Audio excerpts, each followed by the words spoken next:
Good morning, good afternoon, good evening, one and all. Thanks for joining us in the episode number 39 of the BRM Brown Bag. This is a series that we have been focusing for the last couple of years to handpick business relationship management practitioners who are very passionate about making a contribution towards the single global BRM community. So I'm extremely honored to have Dr. Shellie Bowman, a master BRM, joining us today for this episode to share his key insights in the world of public trust and how business relationship management can evolve in this particular space. So thanks, Dr. Shellie, for taking time today with our viewers. Tell us a little bit more about your journey and how you went in your journey to become a master BRM and what's been your focus area these days when it comes to public trust and why do you think that's important? Thank you for having me, Suresh. Yeah, my BRM journey was really interesting. It's never been a straight line. It's always been figuring things out as we go along. I think that's pretty much the thing with being a BRM. You learn, you go, and you learn some more. And so for me, the journey has been essentially coming from an enterprise, traditional enterprise environment and moving into the public space. And my research, my doctoral research being in public administration, seemingly found me to fit the BRM discipline into that space with regard to tech modernization and tech demands. And so that led me down a path of just continuously to do research, continuously read and write and educate myself, and then having a desire to strongly educate the public as well as other BRMs. And so that's where I began really focusing on the alignment between public trust as well as public value being part of the design of BRM discipline in public organizations or mission-driven organizations. Awesome. So I think it's a very important part. A lot of times we talk about business relationship management for profit companies, and now when we talk about thinking about public trust, so it's kind of a unique practice that you bring in terms of intersection between public trust, ethics, and business relationship management. So tell us for the viewers, what's the connection between BRM and public trust? How do we bring in this? Because traditionally we are focused on business relationship management, serving business partners more from a profit perspective, and how does that play out on the public trust and how do we perceive this in a non-profit sector? It was difficult for me to conceptualize when I initially committed to this area. But when, as a BRM, one of the areas or things that we have to do is to understand value. Right. BRMs talk about driving value, driving value. And what's important is to really understand how value is defined by all of the stakeholders, whether it be individual stakeholders or stakeholder groups. And what I began to learn and uncover was the value of public value with regard to mission-driven or public organizations. Right. For an example, you take an organization like the Internal Revenue Service here in the United States. It's an organization that was centered around my research when I was going through my doctorate journey. And with them, their mission is to provide equitable tax administration services. Right. What that translates into is ensuring the public has a means of being able to voluntarily comply with the tax requirements for which they must. Consequently, if someone were to go and try to comply and they're unable to do that because of age, technology, tech that, non-compliant tech or what have you, in mismanaged data, that would, no matter how much money the organization or the agency was able to bring in, there would still be a injury to the organization research to the organization as well as to the public's relationship.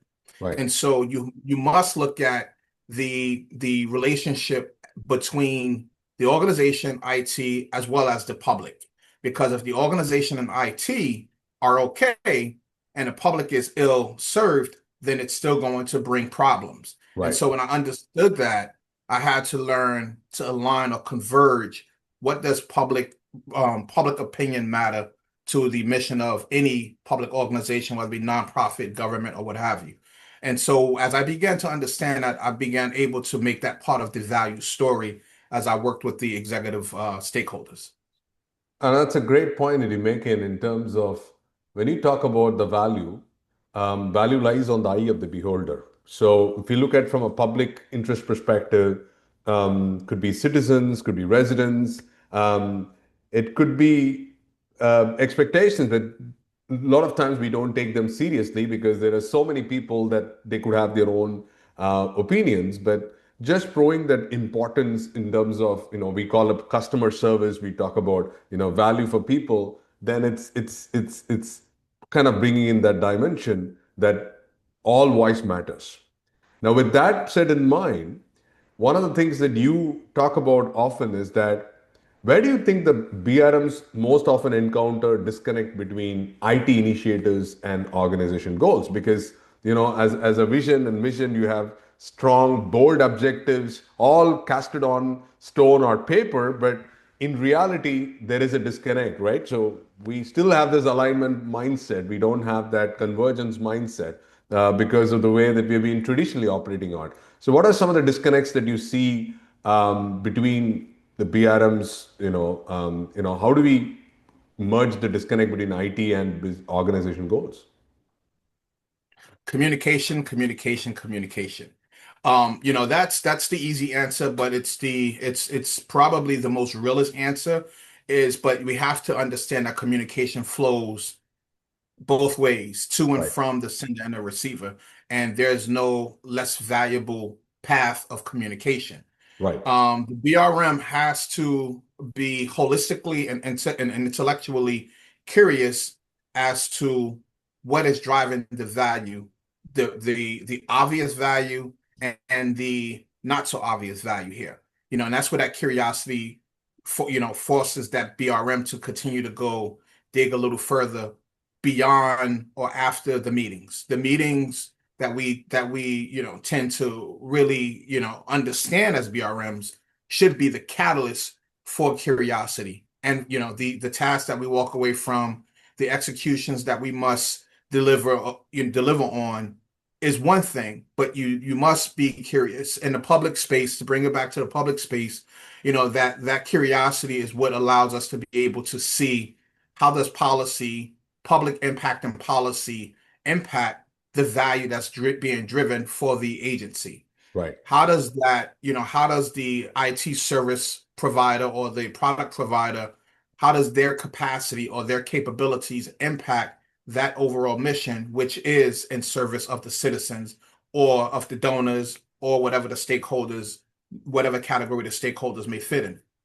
And so, once you uncover whatever that curiosity is able to find, then you have to align that with whatever the messaging is going back and forth and from outside in. And then you, as the BRM, become the individual that masterfully has to converge all of that into one agreeable strategy by which we'll all proceed down along the timeline. Yeah, absolutely. That's spot on. And it's very interesting during part of research and your passion towards sharing that lead trust formula, which is, I think it's a very unique part where we talk about ethics and bold leadership drives towards trust. So tell us about how does it applies to the BRM's working, influencing relationship? Because at one time, you don't have that authority to do what is needed to be done. So we only hope and pray that someone gives you a magic wand that you can run through it. But in more of the times, it's about influencing. So tell us a little bit about how did you arrive at that lead trust formula and what does it mean for BRMs? Well, it's a formula I developed in research and in my organization, Elite Coaching and Consulting. Right, And what it stands for is ethics multiplied by bold leadership.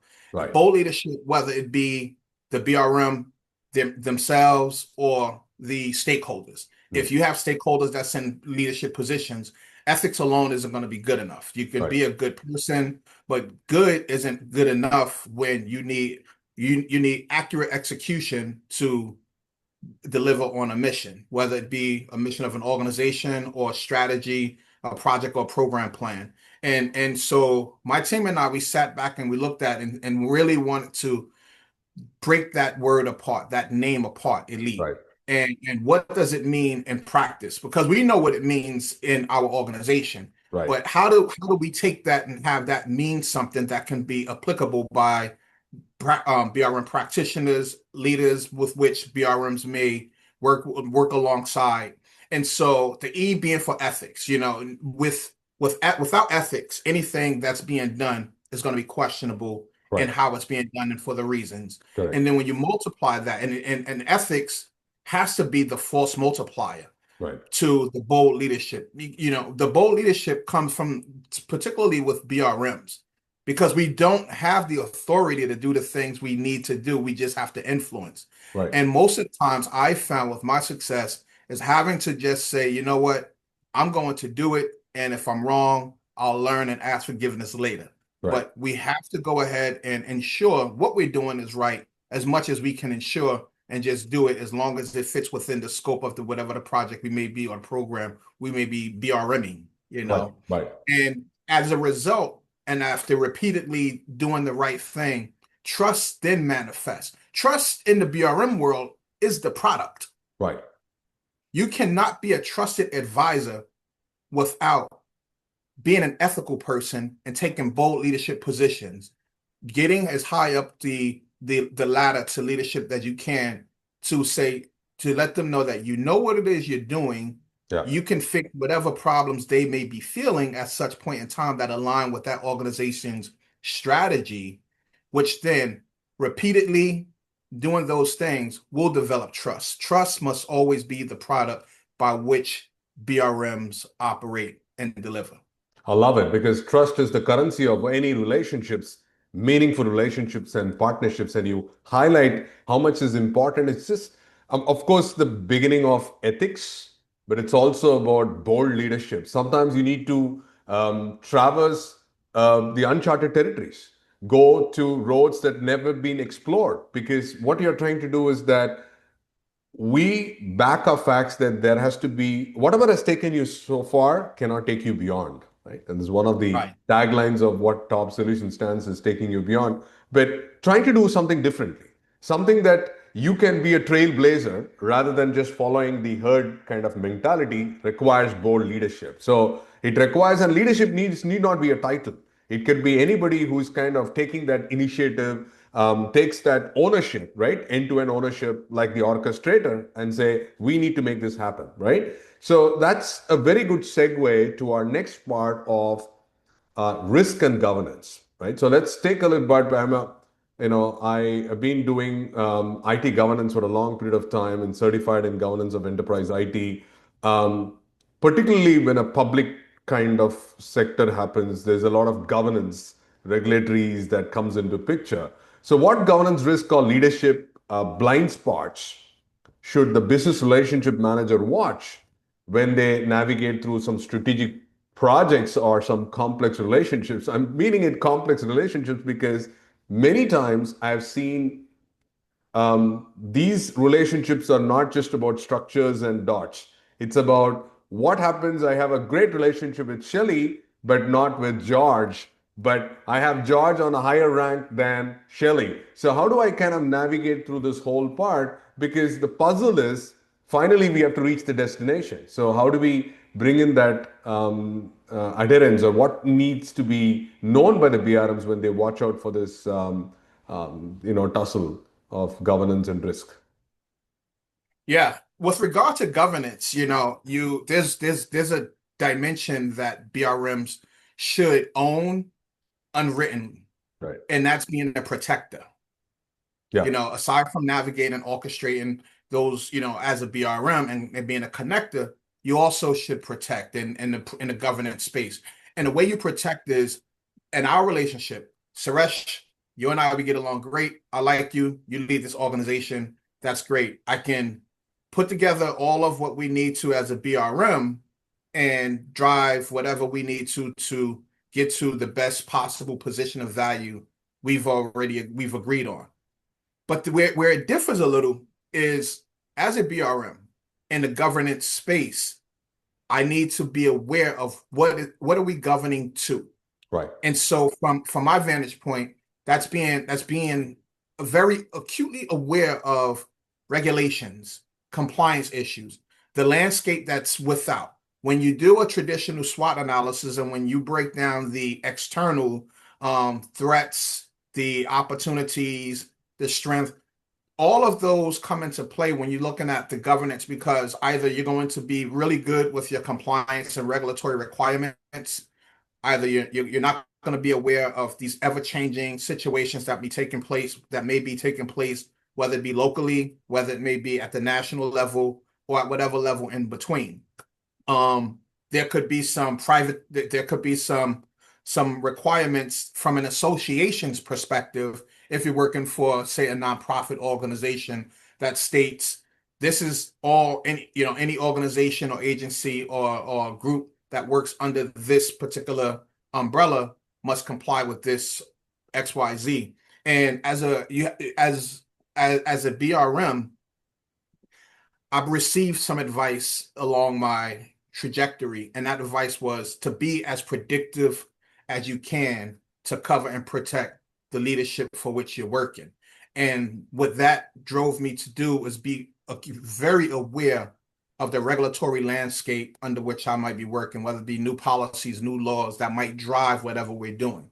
Because in some instances, a BRM may identify that as a risk on a horizon, especially if it's something that's being discussed and has not been made into law.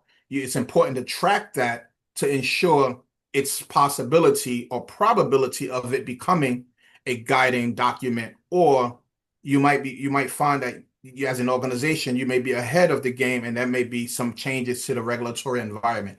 So that's that unwritten piece that differs between public and governance BRMs and BRMs who work in a traditional enterprise environment. Right, perfect. So without giving away too much of proprietary tools, what's one essential question that BRMs can ask themselves or the leaders to begin rebuilding trust? And this has happened many times when a leadership team changes and new leaders coming into board. So a lot of people are not upbeat about the value of BRM. So we need to kind of establish the trust with leaders. So what is that one that BRM needs to tell? And I love the part that you talked about. BRM should also be a protector because you're protecting the best interest of the business partners and the stakeholders in Edward Large. But tell us about what are some things that the BRM can do to regain trust, rebuilding trust. Assess oneself. Hmm. If it's easy to get caught up in the day, the minutia of the day, meeting after meeting, calendar after calendar, which sometimes, some meetings or some touch points get lost. Right. Just remember the human aspect of the relationships that we're managing. Right. And know that, the more you engage with people, even if it's beyond the scope of business for the day, the more you'll close the gap of that relationship, which then, you'll make yourself approachable, as well as that person will become more approachable where you can have real conversations.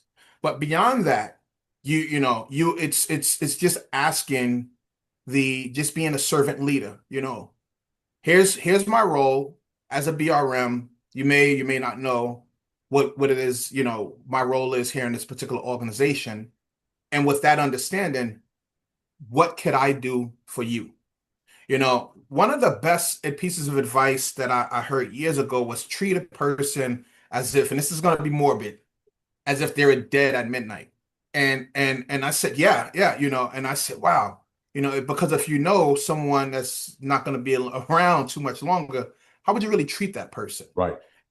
And so that with full authenticity will begin to bring around trust, because the person on the other end of that communications bridge will get to know the real you, which they will begin to let you into who they really are beyond the corporate or the the governance mask that they might wear. That this, and once you can reach that with a person, then the conversations begin to feel a little different and not just be heard through the ears and brain. No, that's very powerful and deep. If you only paid that respect in our um, culture, we take both the hands and then say, thank you. It's about accepting the divine within another person. Yes. And that's more important the way that you talked about when you talk to a person, if you think that they are mortal and they could go away anytime with the deep respect and love. Robin Sharma says, with love and respect, right? If you have that love and respect for anybody, right, irrespective of the title that they own, that will be so powerful in the way we think and act upon it. And, that authenticity just stands out very much distinctively because people can fake it out whether they are kind of telling it for the sake of a reason or they have some underlying implications of how they want to turn this around, right? So that's comes Yes. much more larger in the scheme of things. So as we kind of step into the closing insights and future focus advice, I want to kind of start to look at we all talk about BRM should be trusted advisors, right? Not operation liaisons when working with public sector and nonprofit. So how do we kind of become the trusted advisor that people remember BRMs? Oh, I need a BRM, right? They make my life a lot more easier. They're more dependable. It's kind of music to ears, but it takes so much time and effort to put to that pedestal that it says that BRMs are my trusted advisors. I remember one of the BRM Connect conference, the Sacramento smart CIO said that my BRMs are the associate CIOs. They are the eyes and ears on the ground who are kind of helping me navigate through this maze. So, your thoughts on how to become trusted advisors? Yeah, it differs for every person because, yes, you can be a trusted advisor in an organization, but it really matters when you become a trusted advisor to key people. Right. And so you just have to, get to know the key people. And in any organization, whether it be for-profit enterprise, nonprofit, public space, the one thing that I've come to learn and I do and I coach to this is align yourself to what matters most to the person Right. and do it authentically. Because if in a nonprofit everyone is mission driven, if the mission is to make the world a better place, as a BRM, you better want to make the world a better place as well. Because if not, those individuals who aim and get up every day to make the world a better place, they will feel you don't care about making the world a better place, and you will begin to miss risk. You won't drive hard for value, and you really will take for granted the time that others are willing to give to you to ensure you can do your job as best as possible. That's a great one to do it because if you talk about inspired by purpose, right? And that the purpose is not the organization purpose, but it's also the individual purpose that needs to be aligned because then that'll keep them work or stretch themselves beyond the official hours. Because, and this is what a question I ask people. How many of you can wake up on a Monday morning and say, yes, I'm going to go to office? Are you kind of inspired to do it? Or they say, oh, 2 days is too short. I wish I can do it, a little bit more. That drives towards the purpose on belief that we are doing something magical, right? And we are trying to make a difference. Because obviously everybody needs a paycheck and there's mortgages to be paid and stuff like that, but that's not the whole crux.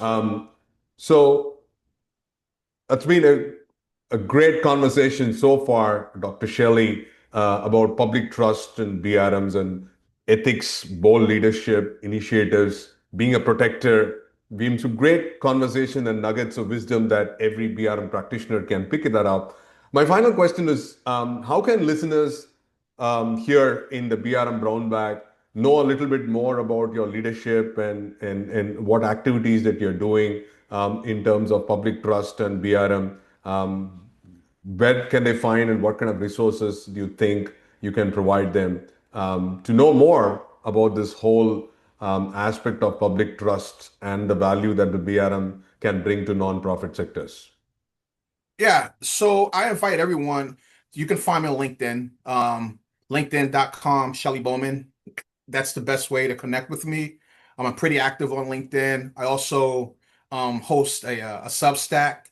The content that I provide on LinkedIn speaks a lot about leadership, a lot about being a BRM, public trust, governance. Yeah, it's just a lot of a lot of articles that I release there. Everything that we release is research backed. Most oftentimes you'll find the references there where you can continue on your research. My Substack is Dr. Shellie, and you can connect with me through LinkedIn through there as well. But because I share what I provide on this on my Substack, which is called Public Agenda on LinkedIn. So that's the best way to get a hold of me. I'm always open to chat, to connect with people, to ideate. I think that's one of the things that, BRMs we should do more, whether you work in whatever industry, whatever space.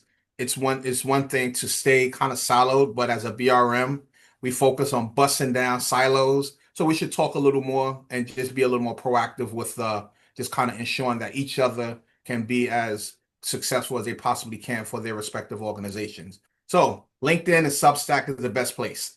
Awesome. So it's been a great pleasure, Dr. Shellie, having you as part of the BRM Brown Bag episode.